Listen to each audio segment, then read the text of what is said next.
Vamos começar. Pitayong, da Tailândia.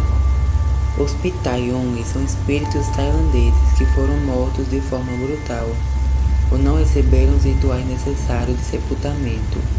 Essas almas ficam na terra para assombrar os vivos, normalmente sendo encontradas em áreas de conflitos, catástrofes ou com muitas mortes em sequência.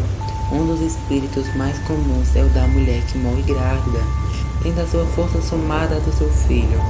As assombrações preferem aterrorizar jovens nas proximidades do local onde foram enterradas.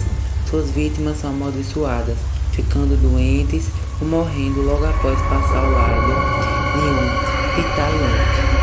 Bom pessoal, esse é um meu Deus, eu tô uma bem resumida, eu gostei bastante particularmente. Foi isso, espero que vocês tenham gostado. Um beijinho e até a próxima. Tchau!